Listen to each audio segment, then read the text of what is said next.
Welcome to the inaugural podcast, Raising Capital 101. We've got three esteemed colleagues here, Reese James, who's on the phone, and Mike Bevel and John Watson.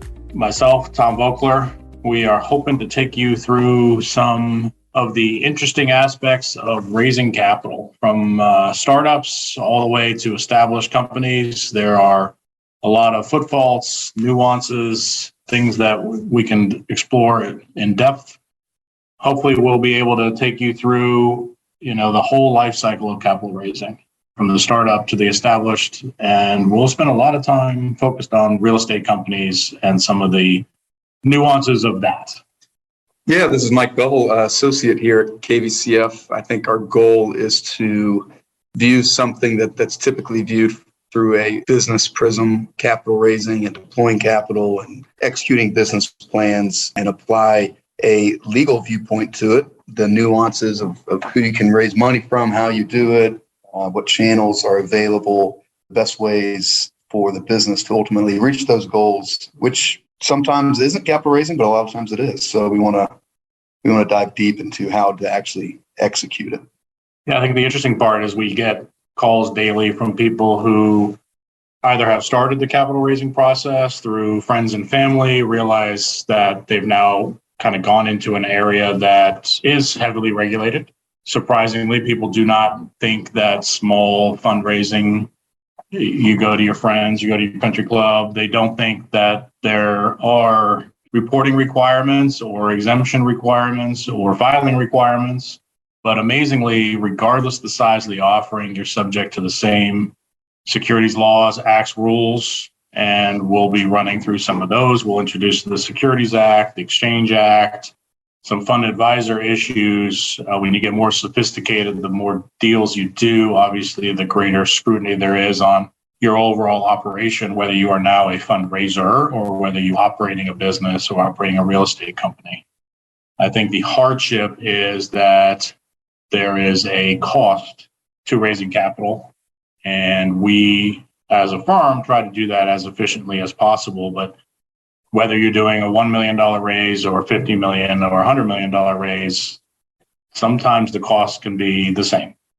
Right. And like Tom said, sometimes clients come in and they've raised some money from their friends, family, country club, friends, and kind of want to take it to the next step. And here at KVCF, our clients run the gamut from public companies to the person I just described. And not surprisingly, each one of those people along the way are subject to different regulations, whether that's on how they raise money or how they can use the money. Many, many things that we commonly find that people are not thinking of, which is a natural thing, which again is why we're hoping this podcast is to place some breadcrumbs for people to start paying attention to. And we can speak to all the different types of things that you may run into, and you may not want to run into those things. And that's important to realize when you are raising capital. Yeah, I think one of the interesting things that we deal with is that our clients have a fundamental thing that they are good at, whether that's operating a business, whether that's finding real estate, operating real estate. They are not necessarily good at raising capital. Or maybe they are, but they don't understand what it takes to raise capital.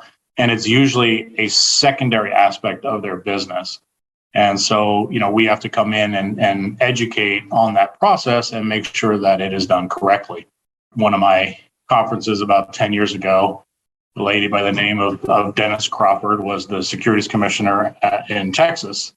And she came up to speak and said, here in Texas, we as security commissioners are licensed to carry a gun, and we will come visit you if you do something contrary to our rules. It's kind of eye-opening to people to realize that, securities laws have some teeth, and running afoul of securities laws can preempt you from ever raising capital, or at least severely curtail your ability to raise capital if not done correctly, and can run into, civil and criminal repercussions.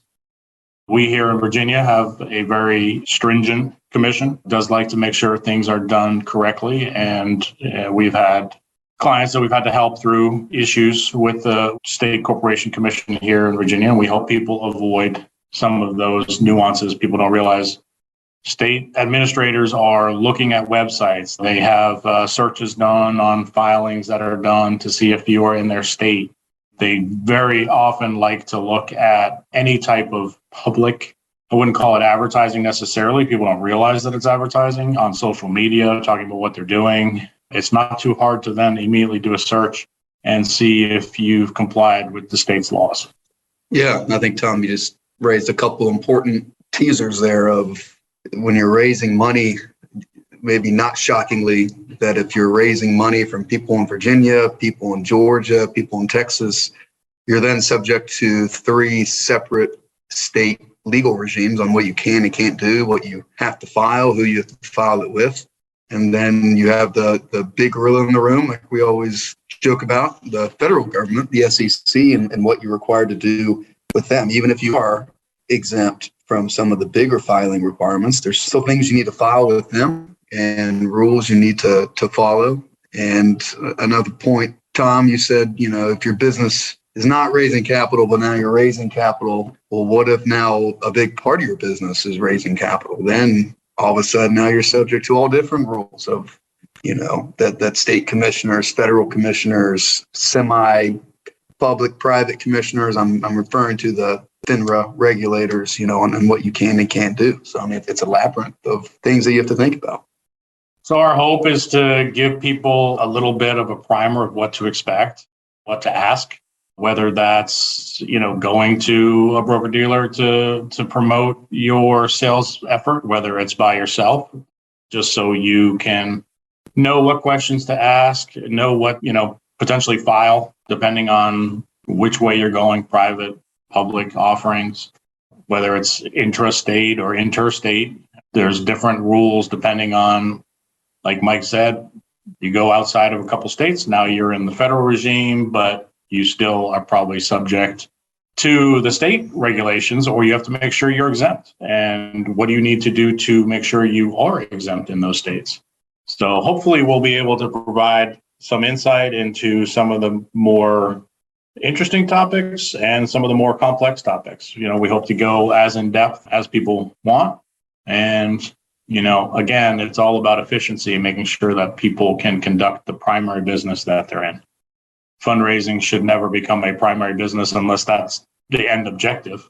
But it does seem to surprise our clients by how much time is taken in complying correctly with a sales process, while that was not their original intent. Yeah, I think you summed it up well. And also, I think we did a great job of trying to appropriately say how complicated fundraising can be. But there's a reason why this is Capital Raising 101, is it's our job to make it less complicated, more streamlined. And I think that's possible. And I think clearly our clients and everyone in the industry has that same goal. And I think we just want to talk about it more. We look forward to hearing from you guys. Give us ideas of what you want to hear. Next topics will probably be a little introductory on private and public fundraising, a little bit of the different regulatory regimes, and then we'll go probably more in depth from there. Welcome to Raising Capital 101.